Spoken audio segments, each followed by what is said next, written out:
नमस्कार दोस्तों ईमानदारी बहुत ही खास होती है और हमारे जीवन में बहुत ही महत्वपूर्ण होती है। ईमानदारी के चलते आप सब कुछ हासिल कर सकते हैं, लेकिन बेईमानी आपका सब कुछ गवा देती है।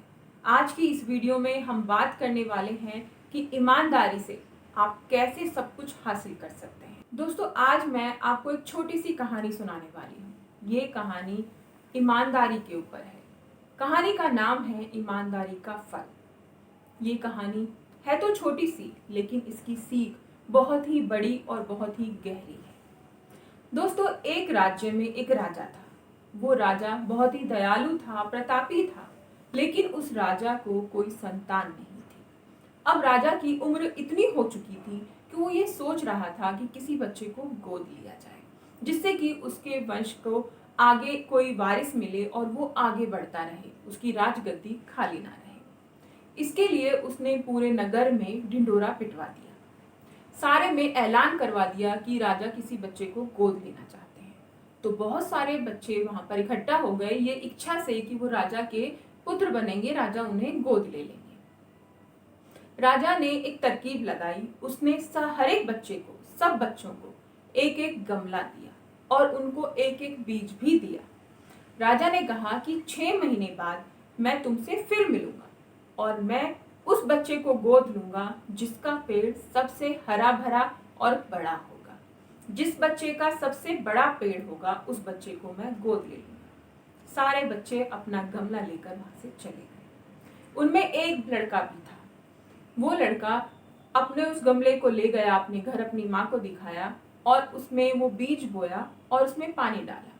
1 महीना बीत गया, लेकिन उस बीज में से अंकुर नहीं फूटे। लड़का चिंता में आ गया। उसने अपनी माँ से कहा, माँ इसमें तो कुछ भी नहीं हो रहा है। उसकी माँ ने कहा, बेटा बहुत सारे बीज ऐसे होते हैं जो बहुत देर से उगते हैं, तुम ऐसा करो इसमें पानी डालते रहो, इसकी देख रेख करते रहो। ऐसे करके 4 महीने गुजर गए, लेकिन कुछ नहीं हुआ। लड़का बड़ा परेशान था। ऐसे ही 6 महीने बीत गए, उसमें कुछ नहीं निकला। लड़का बहुत उदास हो गया। वो वहां पर उस दिन निर्धारित समय पर राजा के पास बाकी बच्चे भी पहुंचे और वो लड़का भी पहुंचा। सभी बच्चों के गमलों में बहुत ही बड़े बड़े और हरे भरे पौधे थे और उस लड़के का गमला खाली था। सब बच्चे वहां पे खड़े थे, सभा लगी तो सब बच्चे उस बच्चे पर हंसने लगे कि इसका गमला तो खाली है, इसे तो राजा गोद ही नहीं लेंगे। और सबको ये उत्सुकता थी कि राजा हमें गोद ले। सारे बच्चों में ये कंपटीशन था, उनमें उत्सुकता थी। सब बच्चे जब हंस रहे थे तो राजा ने सबको शांत कराया और सबके गमलों को देखा। राजा ने उस बच्चे के गमले को भी देखा।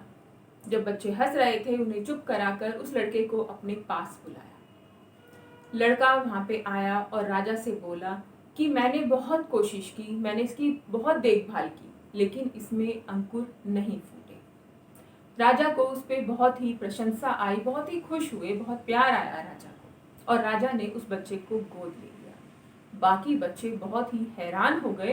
वो सोचने लगे कि राजा ने आखिर इस बच्चे को गोद क्यों लिया है।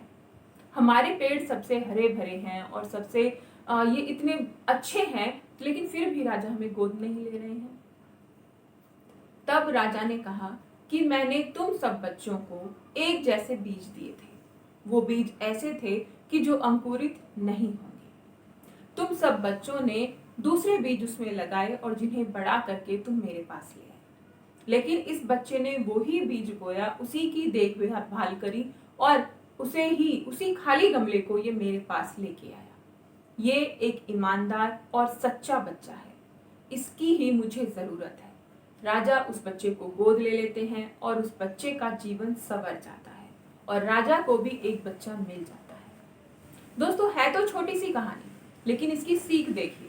ये कहानी हमें बताती है कि चाहे कोई भी परिस्थिति हो, चाहे कैसी भी सिचुएशन हो, लेकिन हमें ईमानदारी का रास्ता कभी नहीं छोड़ना चाहिए।